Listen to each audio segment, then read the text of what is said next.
स्वीकार्य अभिवादन नमस्कार। यशपाल के उपन्यास अमिता के धारावाहिक वाचन का आज प्रस्तुत है 17वां अंक। पिछले अंक में आपने सुना सामंत सुवीर सौमित्र के पास अपनी भूमि बेचने के लिए आता है दलाल गोप के माध्यम से। राजस्व के 40 सहस्त्र न देने के लिए उसने बहुत सी भूमि क्रय कर ली थी, किंतु युद्ध की आपदा में राजस्व पुरुष इन चालबाजियों को नकार देते हैं और राजस्व का 40 सहस्त्र देने के लिए बाध्य कर देते हैं। सौमित्र गोप को देखकर गोलमोल जवाब देता है और सुवीर के साथ आए वैश्य अंगद को संकेत से बताता है कि सामंत को अकेले में भेजना। आइए सुनते हैं आगे की कहानी। सौमित्र ने 40 सहस्त्र धरण के ऋण में निसंकोच सुवीर की पूरी भौतिक संपत्ति धरोहर रखने, ऋण काल में भूमि की आय का आधा भाग लेते रहने और चक्रवृद्धि ब्याज मिलाकर 60 सहस्त्र धरण के ऋण का ताड़पत्र लिखने का सुझाव दिया। सामंत सुवीर की आंखें विस्मय से खुली रह गई। उसने अधीर स्वर में प्रश्न किया, ये क्या मेरी सहायता है? लाख धरण के मूल्य की भूमि का 40 सहस्त्र धरण, इसका तो अर्थ है कि भूमि मैं तुम्हें दे दूं और राजस्व का पूरा ऋण भी दूं। अंगद ने किस संकट में फंसा दिया? सौमित्र ने उत्तर दिया, इस समय कलिंग की भूमि की धरोहर पर ऋण देना गरजते मेघों के नीचे बड़ियां सुखाने के समान है। आज भूमि का क्या मूल्य है, युद्ध का परिणाम कौन जानता है। 4-6 मास बाद तुम्हारी भूमि हमारी तुम्हारी होगी या चंड अशोक के किसी सामंत की, क्या जाने। तब सौमित्र सुवीर से क्या ले लेगा? सौमित्र ने कहा, सामंत जानते हैं, व्यवसाय में हानि लाभ का विचार रखा जाता है। मैं लोभ से नहीं कह रहा हूं, लोभ का क्या करूंगा, ये सब युद्ध के अंत में जाने किसका होगा। सुवीर ने फिर अनुनय के स्वर में कहा, सेठियों के जेठक दानशीलता और उदारता के लिए जाने जाते हैं। इस समय व्यवसाय के लिए ऋण नहीं मांग रहा हूं, संकट में सहायता चाहता हूं। सौमित्र ने उपेक्षा से उत्तर दिया, मुझे ब्याज का लोभ नहीं है, परंतु ऋण होगा तो ब्याज भी होगा, जैसे प्रकाश के साथ छाया चलती है। सामंत व्यवसाय की बात नहीं करते, तो मैं ये जानना चाहता हूं, राज्य कोष से बचने के लिए ऋण लेना क्यों आवश्यक है? सुवीर उत्साह से बोला, इतनी बुद्धि मुझ में कहाँ है, ऐसे परामर्श के लिए तो आपके यहाँ आया हूँ। सौमित्र ने सेवक की ओर देखा। सेवक ने मद्य और एक चषक सुवीर के सम्मुख रख दिया। इच्छा न होने पर भी सेठ के प्रति विनय से सुवीर ने पात्र उठाकर पी लिया और सेठ की ओर देखने लगा। सेठ ने गर्दन झुकाकर धीमे स्वर में कहा, धर्म कार्य के लिए संकल्पित संपत्ति पर युद्ध के राजस्व का निषेध है। आप अपनी पूरी संपत्ति को महाबोधि विहार या किसी देव स्थान के नाम संकल्प कर दें तो राजस्व के राजपुरुष आपसे क्या छीन लेंगे। सुवीर को सौमित्र की बात चोट सी लगी। सेठी, मेरी रक्षा का उपाय बता रहे हैं आप? राजस्व के 40 सहस्त्र न देने के लिए मैं सर्वस्व स्वाहा कर दूं? सौमित्र ने कहा, वैश्य सर्वस्व स्वाहा का सुझाव नहीं देता। भूसंपत्ति संकल्प करने की क्या विधि बताई है आपने सुनी? सामंत ग्राम और भूसंपत्ति बोधि विहार या देव स्थान के निमित्त संकल्प करें और जीवन काल के लिए स्वयं और सामंत के पश्चात उनका वंश उस देव स्थान की संपत्ति के प्रबंधक नियुक्त हो जाएं। प्रबंधक निर्वाह मात्र के लिए धन रखकर शेष लाभ देवता को अर्पण करें। सामंत समझे? तब सामंत की संपत्ति का स्वामी राज्य नहीं देवता होगा। हाँ, देवता का प्रभाव सामंत की संपत्ति का रक्षक होगा। सामंत देवता के नाम से देवता के प्रतिनिधि के रूप में अपनी संपत्ति का स्वयं स्वामी होगा। सामंत ने कहा, क्या राजस्व के पुरुष और महाअमात्य इसमें आपत्ति नहीं करेंगे? सौमित्र ने कहा, धर्म कार्यों के लिए तो आपत्ति करेंगे ही, परंतु महारानी की आज्ञा तो धर्म के निमित्त संकल्पित संपत्ति को युद्ध के लिए आयत्त न करने की है। सुवीर ने विह्वल होकर कहा, अब राजमाता कहाँ हैं? वो तो तीर्थ तप करने राज्य से दूर हैं और राजेश्वरी पुतली से खेलती होंगी। सुवीर दोनों हाथों की उंगली फंसाए अनेक पल तक शून्य दृष्टि से दीवार की ओर देखता रहा और बोला, आचार्य को देव संपत्ति राज्य आयत्त करने में संकोच होगा? सौमित्र बोला, प्रजा तो जान लेगी कि आचार्य देव संपत्ति का आदर नहीं करते। सुवीर ने विचार किया, सामंत जयंत से बात करता हूँ, अपनी भार्या के मामा से भी पूछ कर देखता हूँ, फिर आपसे विचार करूंगा। सौमित्र ने कहा, यही उचित है। सौमित्र चाहता था कि सामंत वंश के लोगों में महामात्य के अन्याय और महारानी के पुनः लौटाए जाने की बात उठनी चाहिए। राजप्रासाद के द्वार पर प्रहरी ने रात्रि के पहले प्रहर के समाप्त हो जाने की टंकार गजर से दे दी। बालिका महारानी को पर्यंक पर लिटा दिया गया, परंतु अभी वे सोई न थी। बालिका को शयन कक्ष में जाकर निद्रा आने से पूर्व माता के आशीर्वाद पाने का अभ्यास था। वो पर्यंक पर लेटी वापी से रोचक कहानी सुनती और माँ के चरणों की आहट की प्रतीक्षा करती। महारानी नंदा के तीर्थ यात्रा गमन के बाद राजमाता मही अपने कक्ष से आकर पोती को आशीर्वाद दे जाती। शयन कक्ष के चारों कोनों में ऊंचे दीवटों पर खड़े बड़े दीपक बुझा दिए गए। महारानी के सिरहाने फर्श पर एक दीपक पात्र से ढका हुआ दीप्त था। कक्ष के फर्श पर केवल इतना प्रकाश था कि ठोकर न लगे। कक्ष के आलिंद में बैठे दो बंदी वीणा और मृदंग पर मंद स्वर में लय बजाकर निद्रा के लिए महारानी का ध्यान केंद्रित करने का यत्न कर रहे थे।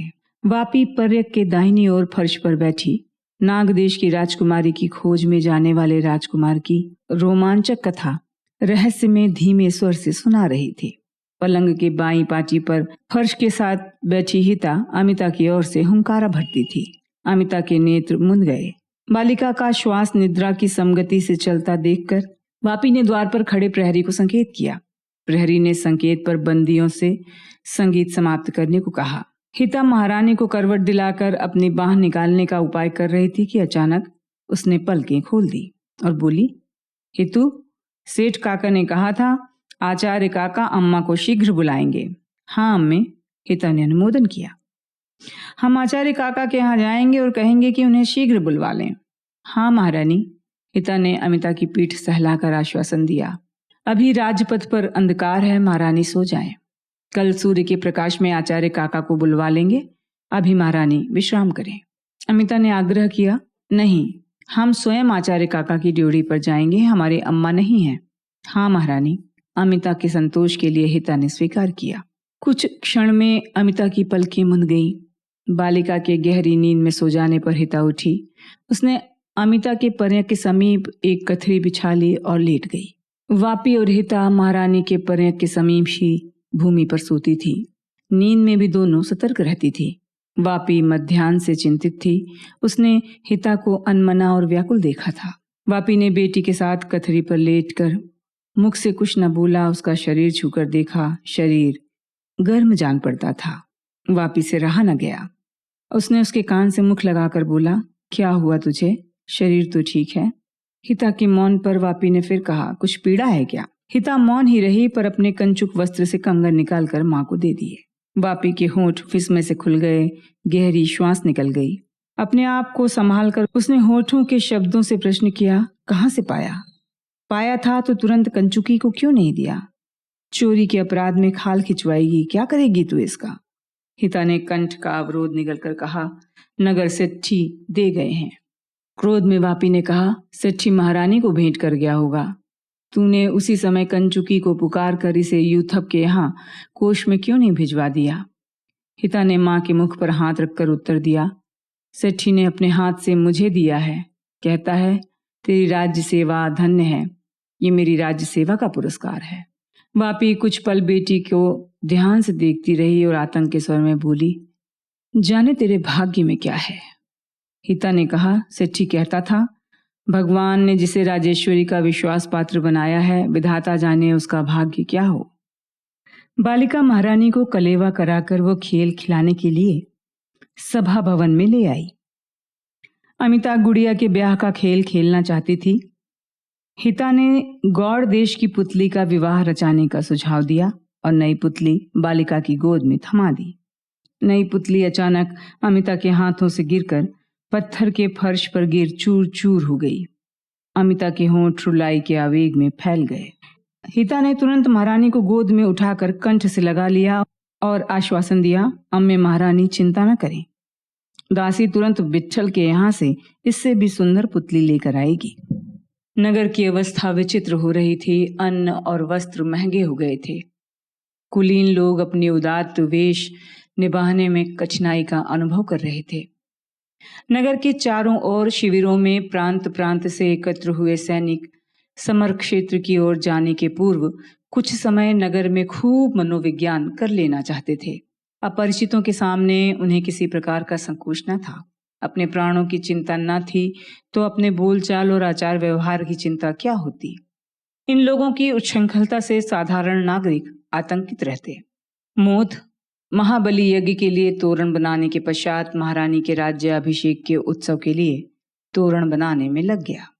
मोद मन की क्षुब्ध अवस्था में निश्चय नहीं कर पा रहा था कि क्या करे। अनुभवी विट्ठल चारों ओर की अवस्था का प्रभाव मोद के मन पर अनुभव कर रहा था। यूं भी वो सदा अपने बंधक चतुर कलाकारों को संतुष्ट रखने का ध्यान रखता था।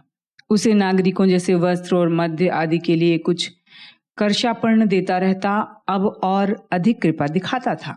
मोद मन विरक्त होने पर भी स्वामी को अप्रसन्न नहीं करना चाहता था। वो कर्मांत में बैठा पालकी पर खुट खुट हथियार चला रहा था।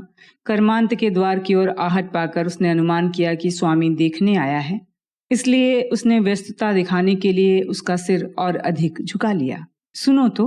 सुनकर मोद ने सहसा सिर उठाया। सामने हिता कंचुकी पालित के साथ खड़ी थी। हिता की व्यग्रता उसने दृष्टि मिलते ही जान ली। हिता बोल उठी, महारानी की पुतली टूट गई है, महारानी बहुत व्याकुल हैं। मोद ने कहा, परम भगवती के लिए पुतलियों की क्या कमी है, बैठकर सांस तो लो, दौड़कर आई जान पड़ती हो। राजप्रासाद के लोगों के सत्कार का अवसर प्रजा को कब मिलता है। मोद ने धोती की अंटी से कुछ कर्षापण निकालकर कंचुकी को देखा। कंचुकी, मामा के पान के लिए एक पात्र तो ले आऊं या मामा स्वयं। पालित ने बात समाप्त होने की प्रतीक्षा न की, टूटे हुए दांत दिखाकर विनय से हंस दिया और हाथ बढ़ा दिया। मोद ने कंचुकी के हाथ में मध्य के बड़े पात्र का मूल्य 4-6 कर्षापण रख दिए। पालित हाथ में दाम पाते ही मोद को संपन्न स्वामी नागरिकों के योग्य अक्षय सुख और वैभव का आशीर्वाद देता हुआ पास की मध्य की दुकान की खोज में चला गया। एकांत पाते ही मोद ने पूछा, ऐसी विवहल क्यों हो? मौसी से संदेश भेज दिया होता। हिता वेग से चली आने के कारण बोल नहीं पा रही थी। रुक रुक कर बोली, श्वास ले लूं, बताती हूँ। हिता ने कहा। मोद ने स्नेह से कहा, इतनी दूर क्यों दौड़ी आई? मौसी की दुकान पर आने के लिए संदेश भेज दिया होता। हिता ने कहा, नहीं, स्वयं आना आवश्यक था।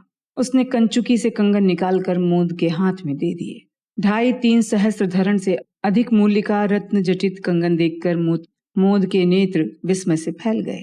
उस धन के कारण हिता पर संकट आने की चिंता में उसने प्रश्न किया, ये कहां से कैसे?